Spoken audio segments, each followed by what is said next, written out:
ನನ್ನ ಅನಿಸಿಕೆ. ಯಾಕೆಂದರೆ KN ರಾಜಣ್ಣವರು ಸಿದ್ದರಾಮಯ್ಯನವರ ಪಟ್ಟ ಶಿಷ್ಯ ಅವರು. ಅದರಿಂದ ಸಿದ್ದರಾಮಯ್ಯನವರು ರಾಜೀನಾಮೆ ಕೊಟ್ಟಿಲ್ಲ ಅಂತ ಹೇಳಿದ್ರೆ 100% ಕ್ರಾಂತಿ ಆಗುತ್ತೆ. ಈಗಾಗಲೇ ಸಿದ್ದರಾಮಯ್ಯನವ್ರಿಗೆ ರಾಜೀನಾಮೆ ಕೊಡೋಕೆ ಕೇಳಿದ್ದಾರೆ. ಕ್ರಾಂತಿ ಹಂತದಲ್ಲಿ ಕರ್ನಾಟಕ ರಾಜಕಾರಣ ಇದೆ. ಬಿಜೆಪಿ ಬರ್ತಾರೆ ಅಂತ ಹೇಳಿ ಮಾಗಡಿ ಶಾಸಕ ಬಾಲಕೃಷ್ಣ ಅವರು ಹೇಳಿದ್ದಾರೆ. ಇದ್ರ ಬಗ್ಗೆ ನಿಮಗೆ ನಾನು ಪೇಪರ್ನಲ್ಲಿ ಮತ್ತು TV ಮಾಧ್ಯಮದಲ್ಲಿ ನೋಡಿದೆ. KN ರಾಜಣ್ಣವರ ಮಗ ರಾಜೇಂದ್ರ MLC ಅವರು ಒಳ್ಳೆ ಹೇಳಿಕೆಯನ್ನು ಕೊಟ್ಟಿದ್ದಾರೆ. ಮ್ಯಾಪಿಂಗ್ ಮಾಡಬೇಕು, ಬ್ರೈನ್ ಮ್ಯಾಪಿಂಗ್ ಅಂತ ಹೇಳಿ. ಆ ಮ್ಯಾಪಿಂಗ್ ಮಾಡಿದ್ರೆ ಗೊತ್ತಾಗುತ್ತೆ ಅಂತ ಹೇಳಿದ್ದಾರೆ. ನಾನು ಹೇಳೋದು ರಾಜಕೀಯ ನಿಂತು ನೀರಲ್ಲ.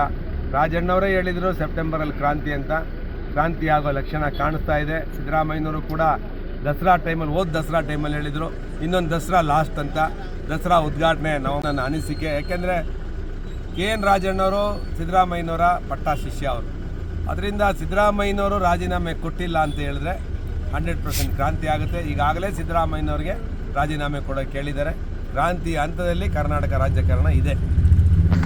ಬಿಜೆಪಿ ಬರ್ತಾರೆ ಅಂತ ಹೇಳಿ ಮಾಗಡಿ ಶಾಸಕ ಬಾಲಕೃಷ್ಣ ಅವರು ಹೇಳಿದ್ದಾರೆ. ಇದ್ರ ಬಗ್ಗೆ ನಿಮಗೆ ನಾನು ಪೇಪರ್ನಲ್ಲಿ ಮತ್ತು TV ಮಾಧ್ಯಮದಲ್ಲಿ ನೋಡಿದೆ. KN ರಾಜಣ್ಣವರ ಮಗ ರಾಜೇಂದ್ರ MLC ಅವರು ಒಳ್ಳೆ ಹೇಳಿಕೆಯನ್ನು ಕೊಟ್ಟಿದ್ದಾರೆ.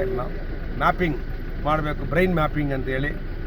ಆ ಮ್ಯಾಪಿಂಗ್ ಮಾಡಿದ್ರೆ ಗೊತ್ತಾಗುತ್ತೆ ಅಂತ ಹೇಳಿದ್ದಾರೆ. ನಾನು ಹೇಳೋದು ರಾಜಕೀಯ ನಿಂತು ನೀರಲ್ಲ. ರಾಜಣ್ಣವರೇ ಹೇಳಿದರು ಸೆಪ್ಟೆಂಬರಲ್ಲಿ ಕ್ರಾಂತಿ ಅಂತ.